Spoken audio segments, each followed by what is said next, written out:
so GulFood Manufacturing is a huge and very efficient event, which is why they not only asked me to be chairperson, but I actually have to moderate the next panel. Can you believe it? But I'm really excited because it's a topic that I'm extremely excited about. If you don't know me yet, I'm Henry Gordon-Smith, founder and CEO of Agritecture. We're a global blog, consultancy, and software focused on greenhouses and vertical farms. And today I have two really exciting speakers that I'm going to be interviewing and talking to about the topic of using novel technologies like vertical farming and greenhouses and other methods to produce close to home, and how we can connect that to food manufacturing overall. So this is a topic that I'm really, really excited about. So one of our guests is going to be Ahmed Al Shaibani, the project lead at Food Tech Valley, who you probably know. We'll welcome him to the stage. And then we also have Sriram Gopal, CEO of FutureFarms. Please, gentlemen, come to the stage.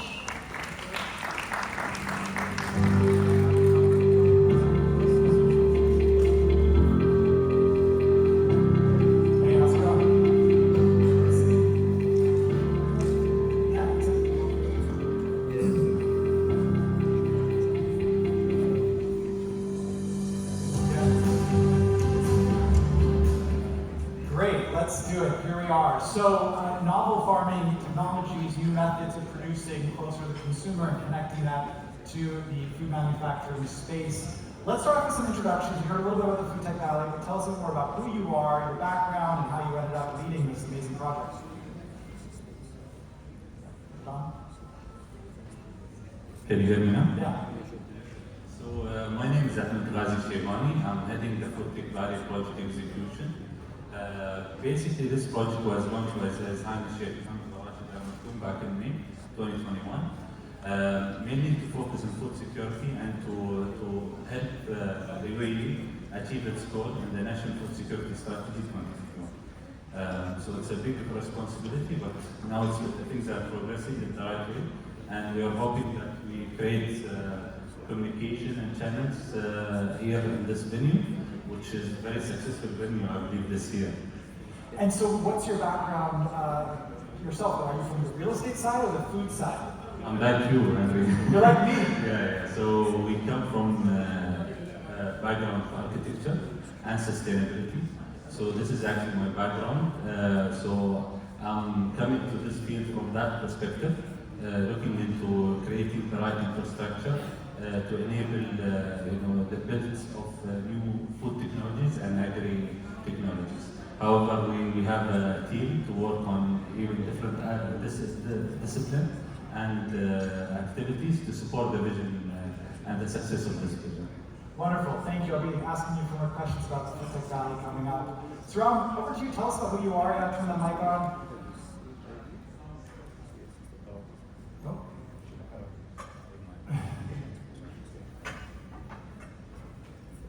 Yeah, hello, good afternoon. Thank you for inviting me here. So I run a company called FutureAg. We're a food security technology company. We're based out of Singapore, and we are trying to build an ecosystem for farm to fork, and we are trying to explore all the possible models. So we are basically a mashup of different technologies. So we work with greenhouses, we work with indoor vertical farms, we work with software, we work with retail technologies and cloud kitchens. So we've created like a mini ecosystem, and that's what we are kind of trying to present to the world. It's a new way of bringing things together, and probably like what Mr. Isra was saying, trying to create a disruption. And so, for the audience, give us the basics of vertical farming, which I think is what you're really focused on. We've done greenhouses before, but tell the audience what vertical farming is and why it's interesting. Yeah, so vertical farming is like a relatively new concept where we are trying to, so the difference between climate control and climate management. So when you are in traditional greenhouses, you are trying to play with nature, you're trying to coerce nature to achieve a certain output. Like you cannot control the sun, but you can mitigate the sun. But if you want total control, if you're able to move all those variables into constants, so that's what vertical farming actually kind of brings about. You're able to kind of biomimic the entire environment, the micro-condition in which you grow plants, and you're able to influence them to a degree that you can almost certainly get the exact output. So that's in a sense what vertical farming is.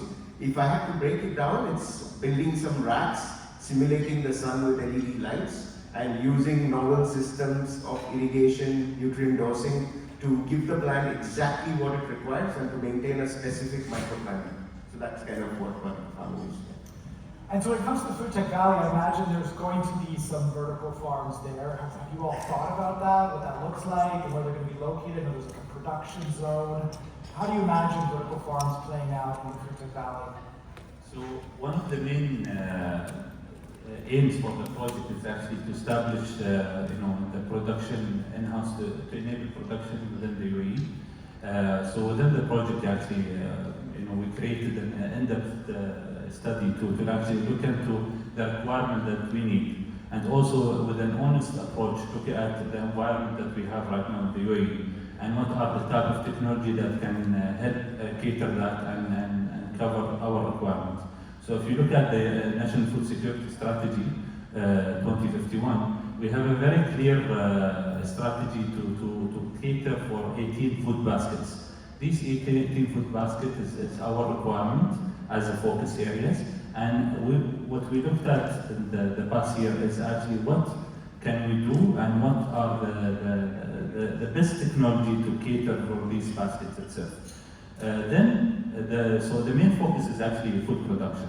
Then we looked at what are the value chain around it that can support this production companies to establish their farm. Because at the end of the day, we need to make them closer to the end user, because you want to try to reduce the middleman to help support them grow. You need also to give them the right technology, the soft landing, help them with their distribution, trade facilitation. So what we are doing right now is trying to bring all the picture together, and we are trying to be a bridge between different industry players, either it's private, government, entities, and we are trying to establish the right partnership for us to help these companies grow.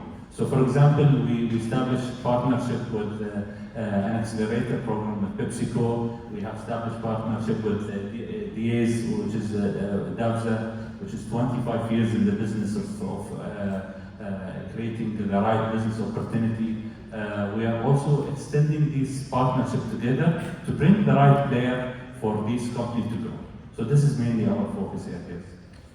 Sriram, Ahmed was speaking about sort of this ecosystem where you have the production, vertical farms or greenhouses or maybe other types as well. Aquaculture I know is going to be there, but then you also have sort of processing, manufacturing, and markets there. What's your opinion of co-locating farms with manufacturing? Does it make sense? Why or why not? Have you seen any other examples of that? Yeah, I think that's a good question. In fact,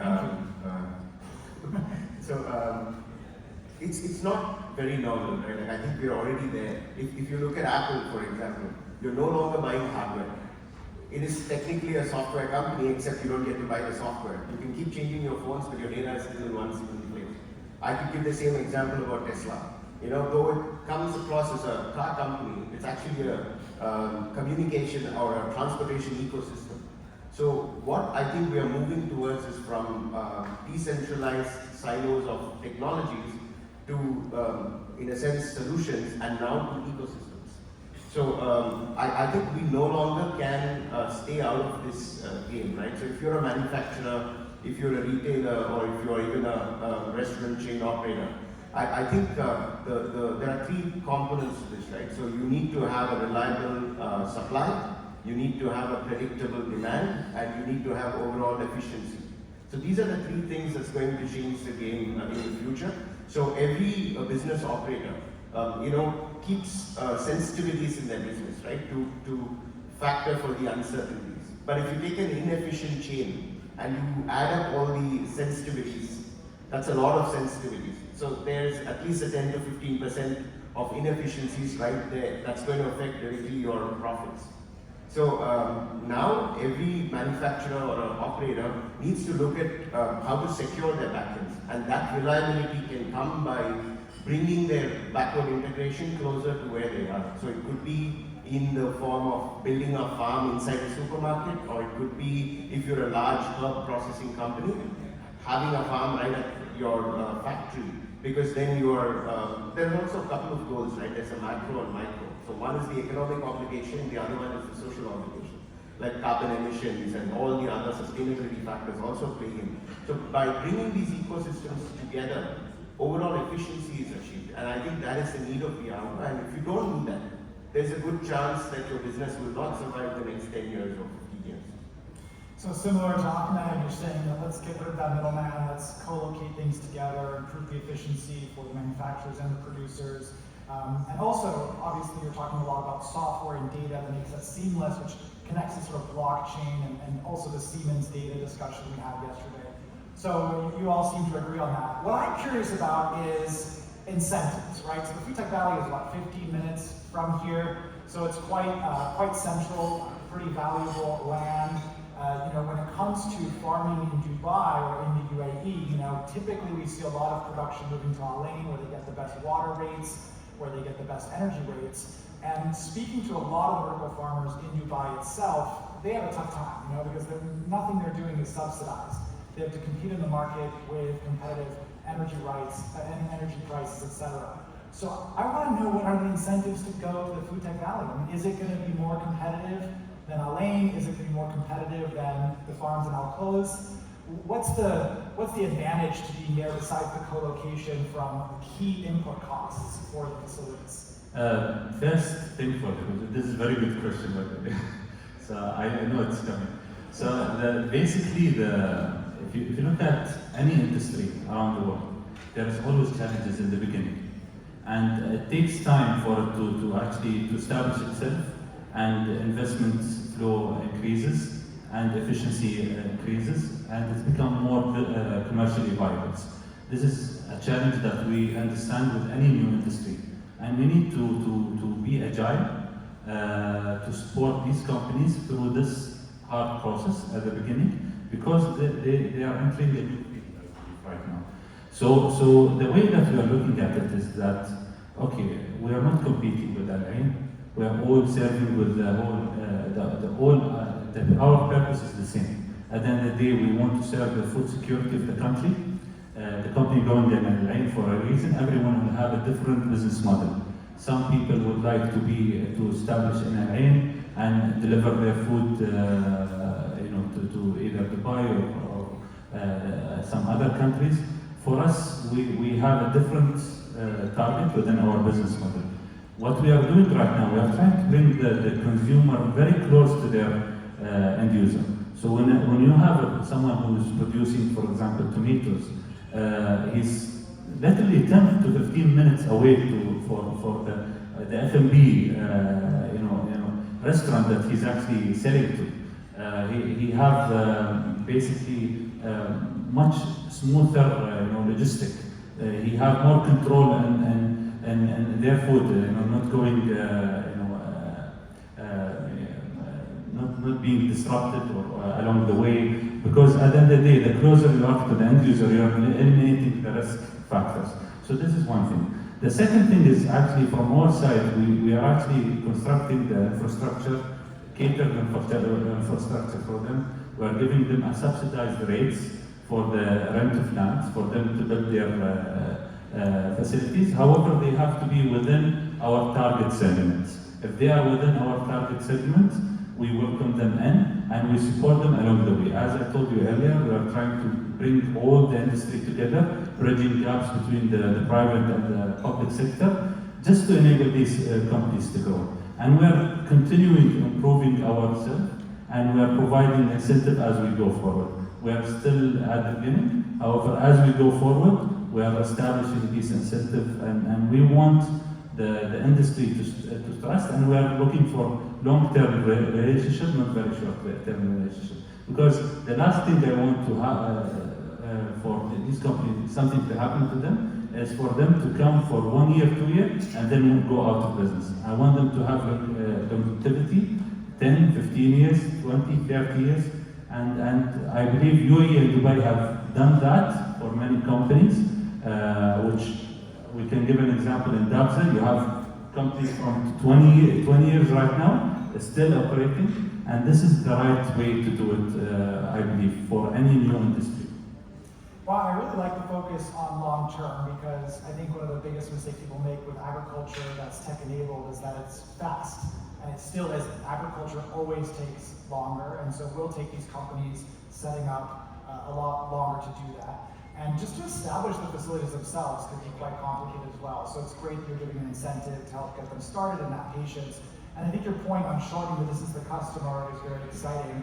But I would be interested to know if there's going to be also a push for products from these facilities to help consumers be more aware of it, right? Because it's one thing to get to the customer closer, which will save you some on the logistics and improve freshness and quality ideally and reduce waste. But is there going to be anything done to say, hey, this is from the Food Tech Valley or this is UAE grown? You see a couple of regions in the world, like Atlanta, that has the Atlanta grown brand, and they push retailers to push the product more in the front. Is this also going to be part of the strategy to connect it to making consumers value this local food that's grown 15 minutes away in some cases? So there are some studies we are doing internally, but nothing finalized so far. However, we understand that there is a need to facilitate trade for certain businesses, especially the FDI. Because many people who want to establish a company within the UAE, they always worry, okay, who I'm selling to, or who's my customer. So we understand that point, and we are actually, in discussion with different players, which I can't say it here, that might help the companies actually to have a better gateway to their end user, and hopefully this will progress. In the future. A little bit of mystery there. We'll look forward to that.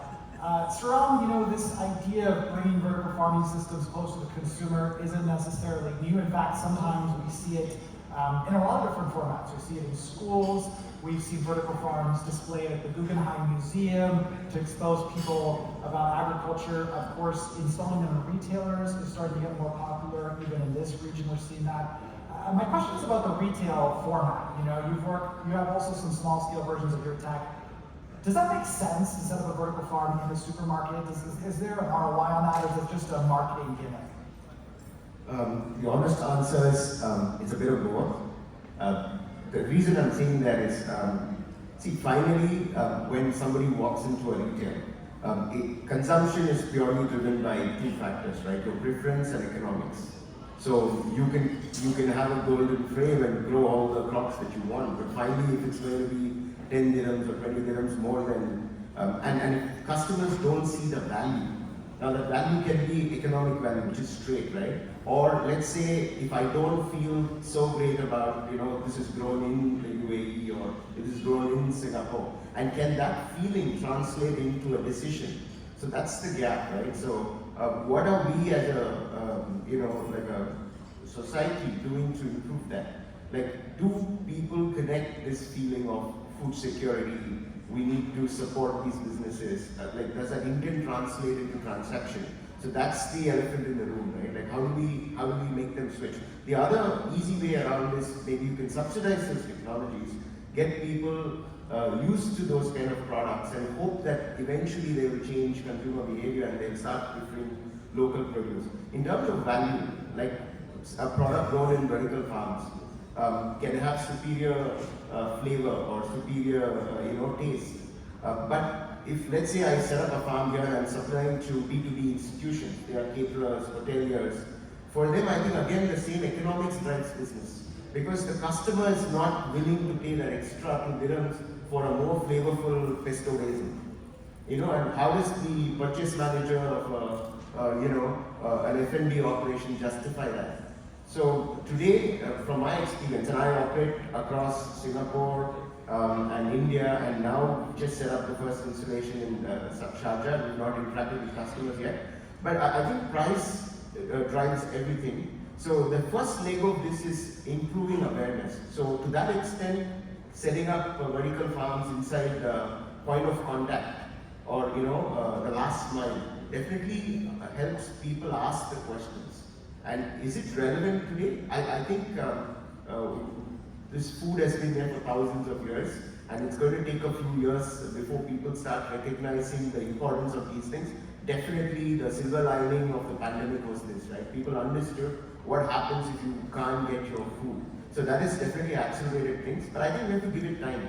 I think over time the transition will happen and people will appreciate these technologies. We're just a little ahead of that, I think. Yeah, I agree with you on the preference and price piece. For me, it's really about how many hours has it been since I've eaten. You know, how hungry am I? That's going to define what I'm going to buy and how quickly.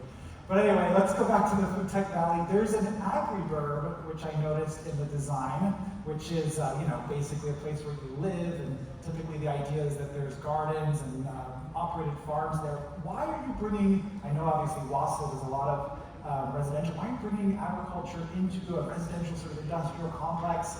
And this is a trick question because I didn't prepare for this one. But what's the point of doing that? Why not just keep it industrial and commercial? It's actually very important because usually when the master plan, for it to work, there's a certain component that we need to establish. Adding to that, what we are trying to do with the agri-hub is that we want to focus on actually and we are actually betting on the change of consumer habit and basically grow what you eat. So the idea with the agri-hub is that we want people to start growing in their homes and actually eating from their crops. And we want to leverage onto that. So we thought it's a very good combination with everything.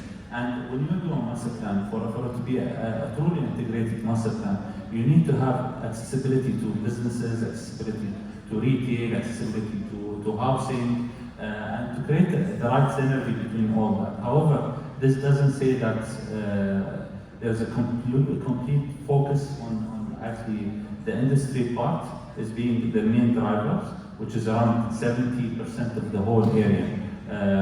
Then you have basically the business park, and then you have the agri-hub concept as well. But this is very important because this is what we want to bet on. We want the future generation to be more, in love with growing their own foods. They have more awareness on clean foods. They know what they are eating. So this is what we are trying to do. Yeah, I really like it. I think it's so important that we encourage more food production at home. It's one of the greatest ways to change behaviors around eating. And we need to restore this ability to grow our own food. I recently gave a TED Talk looking at history and the resilience of our food system and how much we've lost as a result of not being able to grow our own food. If we look at my parents, they remember sort of what it was like to be encouraged to grow their own food in the face of global conflicts. But as we're moving forward, as we're more tech-driven, young people, I'm not that young anymore, but young people have lost their connection with how to grow food. They don't know how to identify seeds, they don't know how to produce the food, they don't know how to set up a garden. And this is something that is a legacy that we only have a small window of time to restore. And again, the evidence is there, whether it's from World War I, World War II, and the Victory Gardens, both of those, the Cuban blockade, when Russian supplies of fertilizer stopped going to Cuba, or COVID. We've seen so many examples of home gardening being an act of resilience.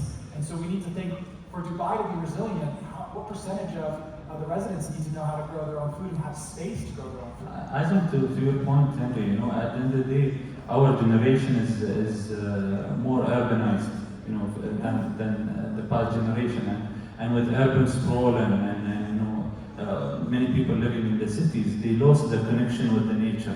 And they lost the connection with farms and the kids, they don't have this exposure to for them. So basically now things are shifting. The farms is getting closer to the cities, and this is how we can reintroduce farms to the public. And I believe this is very important right now because food is the most important thing for anyone's survival. I always say to the guys around me, I was saying that if you find yourself in an island, the first thing you look for is food, and then shelter. So this is for you. This is this basic human survival. I don't know the word I left my mind, but it's very basic for human survival. So it's very important for us to reintroduce it to the public for our future. Yeah, His Royal Highness, of course, knows this with his statement about give me agriculture, I'll give you civilization. I think quoting it correctly, but it's such a foundation of what we need, and we are at risk of losing that. So it's very exciting you're bringing that in to the Food Tech Valley. Sriram, tell us a little bit more about the projects you're working on. I know you have a history of working in India. I'm curious about what those farmers are doing, why they chose the technology they did, but also what's behind this expansion to Singapore and Dubai. Yeah, so when we started, we initially started off with greenhouse automation and hydroponics. So we thought water was a good area to conserve. So we felt that this could really, improve efficiency in farming and bring some level of predictability. But as we connected with the farmers, farmers didn't have the capital to invest in the cost of technology. So smallholder farmers, though they would appreciate this, they couldn't afford it. And large corporates that we engaged were happy to set up these infrastructure, but they didn't know how to market the produce. So it was almost like a bottom-up journey where we started off engaging with farmers. We've deployed more than 100 commercial projects in India, and we grow mostly leafy vegetables and some wine crops. And then we found that technology challenge was much lesser when compared to the economic and the market challenge. The market unpredictability. On a given day, a tomato would sell at $1, and the next day it would be like 20 cents. So how can you do a 5-year projection or 3-year projection, and how do you present something to the bank and actually go ahead? And we were also not sure whether it makes sense to go and commit to somebody. And in this industry, whether it's a large retailers or the consumers, they will not commit. They will not give you a contract more than 6 months or 1 year, because again, it's an economic decision. They can leverage the price arbitration, right? So they get better prices when demand is high and so on. So we found in this journey of over 8 years, we found that there are certain crops, they were very highly perishable and does not require such heavy transportation. And those were the baby leaves and microgreens and these kind of products. And that's where we felt that indoor growing and hyper-local production would actually make sense. If the chef can grow in their own backyard and harvest the microgreens, it's probably more efficient than someone growing hundreds of kilometers. So purely from that perspective, we ventured into the indoor space, and we started creating smaller units for B2B operators, hoteliers, and kind of that led us to the discovery that there is a huge price disconnect between the cost of production and the cost of last mile. So technically, if you look at a produce being sold in the retail shelf, indoor farming actually makes sense, because you have 6 or 7 hands that change in between. All of them are keeping sensitivities and buffer, and when you do the value addition or the cost addition to this, actually, if you set up an indoor farm in the heart of Dubai and you're growing and supplying to all your retailers, or even better, direct to consumer, you can never lose money.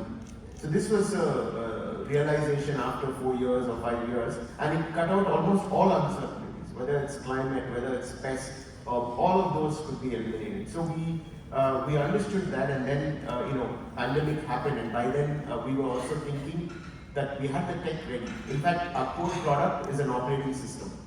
It's like Windows for computers, because everyone's building their farm now, and what they lack is the standard operating procedures, the understanding of what crop, what seed. So to kind of minimize their learning curve, we created a standard operating system that splits into 3 fundamental blocks. One is your climate block, which pretty much manages your entire microclimate for farming. The other one is your nutrition block, that is for plant nutrition, whether it's irrigation, fertigation, what EC to maintain, what pH to maintain, all of that is standardized. And the last one is crop management. So if it's a tomato, what happens in day 1 of sowing? What happens in day 30 of sowing? What are you supposed to do in day 60? When do you start harvesting? What kind of nutrient changes you do? All of this we standardize. So we've kind of made a recipe book of sorts. And then what we did was we saw where this would make maximum impact. Because now we had the product, we had the last mile hardware. So then we found places like the Middle East, Singapore, Japan, Hong Kong, where there is a high population density, but very adverse climate for local food production. So that's the reason we've started going out to places where we believe we can make maximum impact. That's how we kind of transitioned to Singapore and now in the Middle East. Makes sense, and I'm sure Dubai is happy to have you. Going back to the Food Tech Valley, how do you imagine that it's going to interface with local farms, right? So Farm in Alain or other vertical farms that are set up. How is that going to be a place maybe of gathering or collaboration? And also, how is that going to work with the global ag tech community? What's your vision for that? So this is very clear. When it comes to Food Tech Valley, we don't see it as only within the 18 million square foot of the land that we have. We see it as an empowering element for local farmers to enable new technology in their farms. So we see them as an extension to what we are doing right now. So whenever we are bringing the new technologies, they can leverage into that. This is one thing. And this is what we are aiming to do. When it comes to global perspective, at the end of the day, everyone needs to participate in the growth of this industry. Because this is the future. You know, if you see the projection, you know, by 2030 we're become more. The growth of population is tremendous. So we need to do something about it. And our contribution from our side is to become an early adopter of these technologies. And once they grow, we will start even also sharing the knowledge with other countries. And this is what the aim of the project, or actually the vision, the beginning vision that was launched by His Highness. This was the core value or the core vision that was launched at that time. Very exciting. I look forward to events there in the future and workshops, etc. You talked about looking to the future, the projections, right? We've got needs around food security. One of the things that I've been analyzing is skilled labor. So when we have all these announcements for food security projects, new farms being built that are being funded, public sector projects, based on Agritecture's analysis, we found after interviewing about 30% of the indoor farmers and also the poultry production facilities, there's going to be about 1,000 skilled laborers that there's a gap in over the next 5 years, just from maybe 30%, 40% of the operators in the market. This is another question I didn't give you, but what's the Food Tech Valley going to do to help train or set up that? Because I think the foundation of food security isn't just the farms themselves or the markets and whether people buy, but also the people that are growing our food and the skills they need. These tend to be sophisticated systems, especially here in this region. So tell us about the training programs and how you're going to help build that foundation further. This is a great question, actually. Okay, good. He likes it. Yeah. So basically, it's very important. And you highlighted a very important subject. At the end of the day, you need talent. You need a talent pool, which we understand that. However, the current state, we don't have all the right setup, but there is efforts already is happening around the country. The way that we are planning is that we are actually planning to stage that. We are having a campus that will be built within the Food Tech Valley to cater that, to help sustain education. However, we are not waiting for the campus to be built. What we are trying to do is to create partnership to also to leverage on vocational training and create a flow of knowledge early on through online courses, through education, and actually the ministry's effort in that is tremendous. You know, they are really pushing that sector itself. So it will be built, one step at the time, but it is very important subject, and it's well within our plans. Well, maybe you can consider our commercial urban farming classes online, where we have an agriculture designer. Just hints there. Sriram, you're in vertical farming, greenhouses, and it's all very exciting. I mean, we've seen a lot of investments, a lot of news. We now have policymakers who are designing valleys and solutions with this, but we're also starting to see some concerning news. We saw that this season, a big robotics vertical farm is laying off most of its staff. We're seeing that Ironox, automation company for greenhouses, laid off half of its staff. We saw Agricool go under, and we've seen also some other issues across most of the vertical farming stocks as they fail to deliver the unit economics promised to investors. What's your take on that? Are we beginning a decline in the vertical farming sector? What's coming next? What should we be prepared for? And also, I want to hear your opinion on this, considering you're building a huge infrastructure project that's intended to attract some of these companies. Yeah, so that's very interesting. In fact, I'm going to quote you. You know, I think like what the previous speaker, Ms. Ezra, was saying, innovation itself is expensive, but disruption is even more expensive. You know, the amount of R&D. So for a new greenfield or any new industry to come in, there will have to be many spikes. And I think this is expected. And of course, you know, this is obviously accelerated by what's happening in the globe today. That is, there's a lot of good money put to different uses, and there's a lot of VC money that is available. And I don't know if I can say this, but I think sometimes I feel that the systems are being hacked. You know, so you have more the Excel folk who are trying to drive companies than the actual farmers, you know, who are traditional growers, because probably they're not as good as explaining what they do on paper or in a presentation. So the world's kind of taken over by the suits in some sense, God where you wanted it. But I think the power is slowly trickling back to its roots, right? So when the dust settles, I think this is a great promising industry. It's the need of the hour. It is more efficient. If you look at the LED costs, they're dropping. Energy can be renewable. And I think food can avoid pesticides and other harmful things for people. So I think it's a great future. And we will have 2 or 3 of these big collapses that will happen, which is obviously expected. But in general, I think we're moving forward. This is my take on this topic. What are your thoughts? Are you watching this? Yeah, it's actually very interesting, because at the end of the day, everyone have a different business model. You know, some business model works in some areas, some business model doesn't work in other areas. It's mainly what the type of business model you're going to choose, and actually the consumer, the selection of the consumer. As I told you earlier, you know, we see from farmers, the established farmers, they selected their consumer very carefully, and a lot of the scenarios is actually they close the gap to their end user. And this is one of the solutions that we see from the farmers itself. In addition to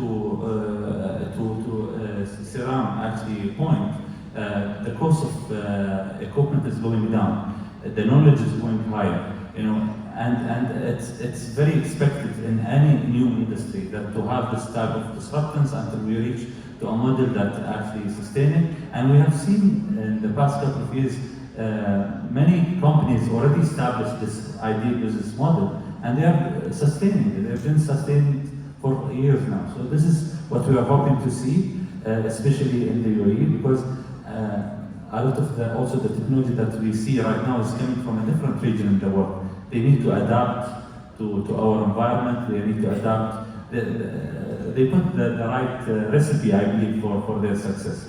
And a very important thing to note, there is no other way. We need to invest. We need to focus on that. We need to eat at the end of the day, correct? So, nice way to end things up. I really want to thank both Sriram and Ahmed.